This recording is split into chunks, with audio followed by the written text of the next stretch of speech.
Study IQ IAS, अब तैयारी हुई अफोर्डेबल। नमस्कार दोस्तों दुनिया भर में अभी भी बहुत सी बीमारियां हैं जिससे लोग जूझ रहे हैं।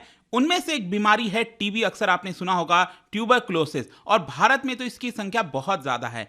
वैसे भारत सरकार का एम है कि 2025 तक टीबी को खत्म किया जाए, लेकिन ये इतना आसान नहीं होने वाला। लेकिन इसको खत्म करने के लिए एक बड़ा कदम भारत ने लिया है। जैसा कि आपको पता होगा, टीबी के इलाज में जो एक इंपॉर्टेंट ड्रग का इस्तेमाल होता है वो है आपका बेडेक्विलिन। ये जो आप देख रहे हो बेडेक्विलिन, और ये बनाया जाता है जॉनसन एंड जॉनसन के द्वारा, जो कि एक अमेरिकन कंपनी है। तो क्या है कि भारत में जब से ये ड्रग है तब से इसको पेटेंट मिला हुआ है। क्या होता है ना, जाहिर सी बात है कि कई वर्ष लग जाते हैं, 20 साल 30 साल किसी ड्रग को बनाने के लिए, और इतना लंबा समय लगता है तो पैसे भी खर्च होते हैं। तो इसकी वजह से जो कंपनी इसको बनाती है वो पेटेंट ले लेती है 10 साल के लिए, 15 साल के लिए, ताकि यहां पर उसके मैन्युफैक्चरिंग और सेल सिर्फ वही कंपनी कर सकती है। तो क्या है कि जो जॉनसन एंड जॉनसन है उन्होंने इसको फर्दर अप्लाई किया था, मतलब जो पेटेंट है वो खत्म होने वाला है इस साल, इसको फर्दर एक्सटेंड करने के लिए अप्लाई किया था सेकेंडरी पेटेंट, जिसको भारत ने रिजेक्ट कर दिया। ये आप देख सकते हो, patent office reject Johnson and Johnson TB drug move. तो इसके बारे में हम डिटेल से जानेंगे कि इसकी वजह से क्या फायदा होगा, आखिर क्यों ये पेटेंट फिर से डाला गया, यहां पर एवरग्रीनिंग ऑफ पेटेंट क्या होता है, बहुत कुछ आपको जानने को है। चलिए आगे बढ़ते हैं, लेकिन उससे पहले ध्यान रखिएगा दोस्तों, अगर आप यूपीएससी की तैयारी कर रहे हैं तो आपके पास एक बड़ा मौका है। यहां पर आप देख पाओगे 2024 का बैच हो या फिर 2025 का, अगर आप ये बैचेस लेते हैं तो यहां पर प्रीलिम से लेकर इंटरव्यू तक की पूरी तैयारी आपको इसी बैच के अंदर मिल जाएगी, आपको कहीं और नहीं जाना है। लेकिन खास बात यह है कि अगर आपका प्रीलिम्स क्रैक होता है तो आपको यहां पर मेंस का पूरा जो फाउंडेशन है, मतलब मेंस की जो तैयारी है 3-4 महीने की, वो फ्री ऑफ कॉस्ट में दिल्ली में स्टडी IQ के हेडक्वार्टर पर बुलाकर रहने की सुविधा, खाने की सुविधा, ये सारी चीजें फ्री ऑफ कॉस्ट आपको दी जाएंगी। तो इसको आप ज्वाइन कर सकते हो। इसको ज्वाइन करने के लिए हमारे वेबसाइट ऐप पर जाइए, या फिर कमेंट सेक्शन में इसका लिंक है, वहां पर जाकर यूज करिए कोड अंकित लाइव। या फिर इसके अलावा अगर आप ऑप्शनल बैचेस लेना चाहते हैं, आज ही यहां पर 6 ऑप्शनल बैच लॉन्च किए गए हैं आपके लिए। तो जो भी ज्वाइन करना है, EPFO का बैच ज्वाइन करना है, just use code Ankit live to get maximum discount. और अगर आप MCQs अटेम्प्ट करना चाहते हैं तो मेरे इंस्टा पेज पर जा सकते हैं, वहां पर स्टोरीज में जितने भी MCQs हैं उसको आप अटेम्प्ट कर पाएंगे। चलिए शुरुआत करते हैं और देखते हैं सबसे पहले एग्जैक्टली हुआ क्या है। देखो, जॉनसन एंड जॉनसन, जैसा कि मैं बता रहा था कि ये मल्टी ड्रग रेसिस्टेंस जो टीबी है, ट्यूबरक्लोसिस, उसके मेडिकेशन में जो ड्रग का इस्तेमाल किया जाता है वो बनाया जाता है जॉनसन एंड जॉनसन के द्वारा, बेडेक्विलिन। तो वो बेसिकली क्या है कि इसके लिए यहां पर पेटेंट अप्लाई किया गया था। ऑलरेडी पेटेंट था यहां पर, लेकिन वो पेटेंट इस साल एक्सपायर होने वाला है जुलाई के महीने में। तो जॉनसन एंड जॉनसन चाहता था कि उसका पेटेंट अभी भी मिल जाए। अगर मान लीजिए भारत के अंदर उसको उसका पेटेंट एक्सटेंड मिल जाता तो और 4 साल के लिए पूरी जिम्मेदारी जॉनसन एंड जॉनसन की होती, मतलब उसको बनाना, उसको सेल करना, तो सारा फायदा जॉनसन एंड जॉनसन को होता है। तो बेसिकली आपको पता ही है, अगर किसी भी मार्केट के अंदर अगर कोई मोनोपोली है, अगर कोई एक कंपनी किसी चीज को बना रही है तो वो आपसे ज्यादा चार्ज करेगी, ज्यादा आपको पेमेंट करना होगा। और बीमारी के समय आपको पता ही है कि जो फैमिलीज हैं वो अपना सारा सेविंग, सारा पैसा यहां पर खर्च कर देती हैं। तो क्या है ना कि जॉनसन एंड जॉनसन का ये जो सेकेंडरी पेटेंट अप्लाई किया गया था उसको भारत के पेटेंट ऑफिस ने रिजेक्ट कर दिया है। और इसी को देखते हुए जो एक्सपर्ट्स हैं, हेल्थ एक्टिविस्ट हैं, सर्वाइवर्स हैं, उन्होंने इस मूव को वेलकम किया है कि कहीं ना कहीं इसकी वजह से अब भारत के अंदर जो जेनरिक वर्जन ऑफ मेडिसिन है, आपको पता ही होगा कि भारत बड़ी मात्रा में जेनरिक मेडिसिन बनाता है। जेनरिक का मतलब ये होता है, एक तो प्रॉपर जो ब्रांड नेम से आता है मेडिसिन, जैसे कि जॉनसन एंड जॉनसन ये बनाता है आपका बेडेक्विलिन, तो ये काफी महंगा होता है। लेकिन भारत के अंदर भी सेम, मतलब विदाउट ब्रांड नेम जो जेनरिक मेडिसिन होती हैं वही सेम आप ले सकते हो, उसका कोई साइड इफेक्ट नहीं है, उतना ही इफेक्टिव है।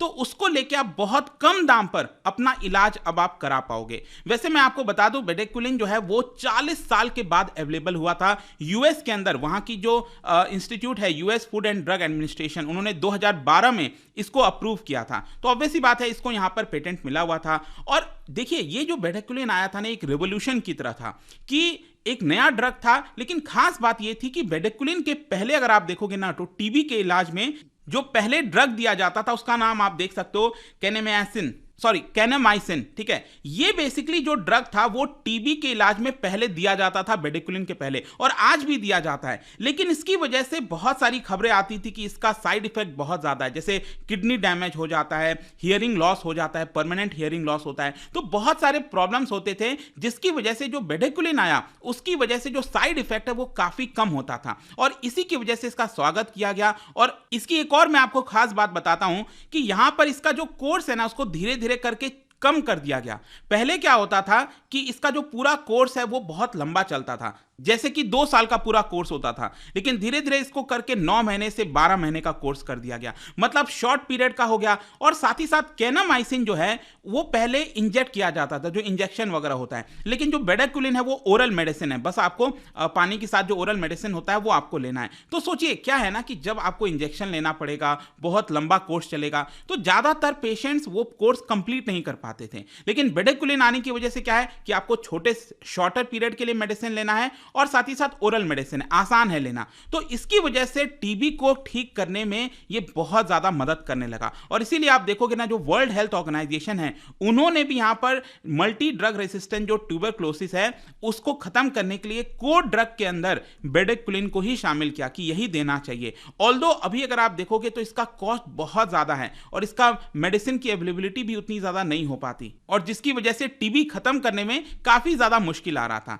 जहां तक बेडाक्विलिन के भारत के अंदर का सवाल है कि भारत में एक कब आया था, तो देखो भारत सरकार आपको पता है कि टीबी प्रोग्राम लेकर आई थी कि हमें टीबी को खत्म करना है। तो यहां पर क्या है कि बेडाक्विलिन इस प्रोग्राम के तहत लाया गया था भारत के अंदर 2015 में, लेकिन इसका कॉस्ट आप देख सकते हो, ये हर महीने लगभग इसका कॉस्ट जो है वो 21,000 पर पर्सन के आसपास आया करता था। ऑल्दो आप कह सकते हो कि आज के डेट में भारत में ये आपको कई जगह अवेलेबल होगा, लेकिन अभी भी जो छोटे शहर हो गए, छोटे टाउन हो गए, वहां पर इसकी अवेलेबिलिटी नहीं हो पाती है। और इसके साथ साथ अब क्वेश्चन ये भी है कि आखिरकार कंपनी ने फिर से पेटेंट के लिए क्यों अप्लाई किया। देखो भारत के अंदर ऑलरेडी पेटेंट था कंपनी का, और कंपनी ने इसको फायदा उठाया, काफी महंगे दाम पर कंपनी ने भारत के अंदर ये मेडिसिन भेजा, ये ड्रग को बेचा, जिसकी वजह से कंपनी को फायदा हुआ। होना भी चाहिए, देखो इसमें कोई गलत नहीं है। मैंने आपको पहले ही बोला कि ये सब ड्रग बनाने में कई वर्ष लग जाते हैं और तब जाकर ये ड्रग बनता है। अगर मान लीजिए कोई खर्च ही नहीं करेगा रिसर्च एंड डेवलपमेंट में, तो इसका कोई फायदा ही नहीं हो पाएगा किसी को फिर।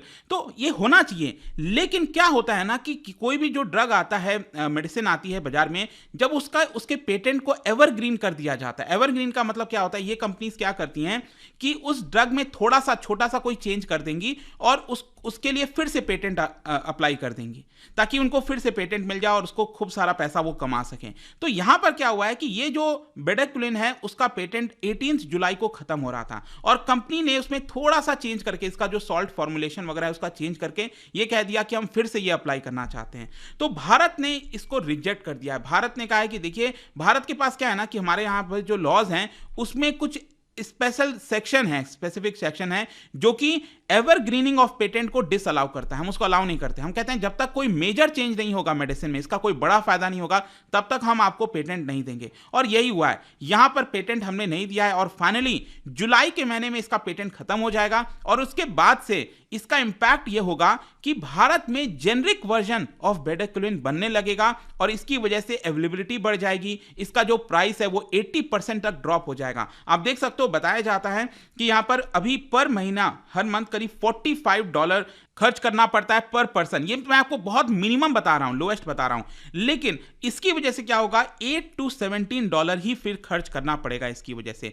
सिमिलरली अगर आप देखोगे तो मैं आपको बताऊं तो पहले भी यही हुआ था। जो डायबिटीज से रिलेटेड मेडिसिन हैं, ड्रग्स हैं, उसमें भी क्या हुआ था कि जब पहले पेटेंट खत्म किया गया, उसकी वजह से उसके प्राइस बहुत जल्दी ड्रॉप हो गए थे 2 साल के अंदर। तो यहां पर भी एक्सपर्ट्स का यही कहना है कि इसके प्राइस ड्रॉप होंगे, और सरकार जो अपना नेशनल प्रोग्राम चला रही है टीबी खत्म करने के लिए, उसमें ये बहुत ज्यादा फायदेमंद होगा। मैं आपको बता दूं, भारत का गोल है कि 2025 तक टीबी खत्म होना चाहिए। तो भारत ने ये चैलेंज लिया है। ऑल्दो ग्लोबल अगर आप चैलेंज देखोगे तो वो 2030 का है कि 2030 तक दुनिया से टीबी खत्म होना चाहिए, लेकिन भारत ने कहा है कि हम 2025 तक खत्म करना चाहते हैं। तो गवर्नमेंट जो है और भी कई सारे यहां पर कदम उठा रही है। चाहे उसका डायग्नोस्टिक हो गया, क्योंकि टीबी का एक मेन प्रॉब्लम क्या होता है ना कि इसका डायग्नोस्टिक बहुत मुश्किल होता है। जब किसी इंसान को टीबी आता है, जब उसको डिजीज होता है ये, तो जब हो जाता है, सारी चीजें हो जाती हैं, तब जाकर उसके बारे में पता चलता है। तो इसका डायग्नोसिस हो गया, फिर इसके साथ साथ जो वैक्सीन वगैरह हैं उसको वो भी पाइपलाइन में चल रही है कि कैसे उसको लाया जा सकता है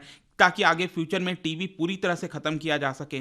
तो एक प्रकार से आप कह सकते हैं कि यहां पर जो टीबी का मेडिकेशन है, बेडिक्विलिन जो दिया जाएगा, वो आपका शॉर्टर टर्म के लिए होगा और ओरल मेडिसिन होगा, जिसकी वजह से यहां पर हम भारत में आशा कर सकते हैं, एक्सपेक्ट कर सकते हैं कि आगे आने वाले 2-3 वर्षों में शायद अब जो टीबी है, जो बीमारी है, उसको पूरी तरह से खत्म किया जा सके। लेकिन इसके साथ साथ भारत को तो फायदा होगा ही, लेकिन याद रखिएगा हम दुनिया को भी इसका फायदा दे सकते हैं।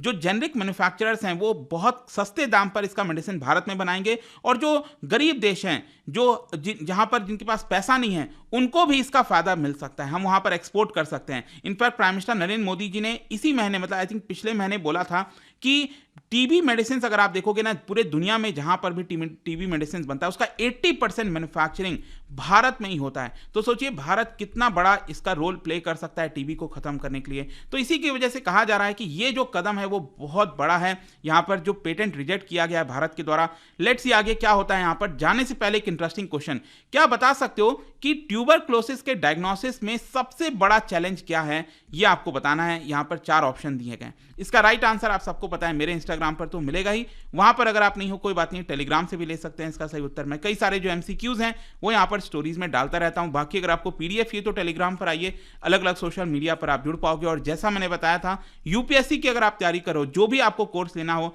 Just use the code Ankit type हमारे वेबसाइट ऐप पर, और आप इसका कम से कम दाम पर इस कोर्सेज को ले सकते हैं। आई होप की वीडियो आपको पसंद आया होगा। मिलता हूं आपसे next time. Till then thank you very much, see you soon. Study IQ IAS, अब तैयारी हुई अफोर्डेबल।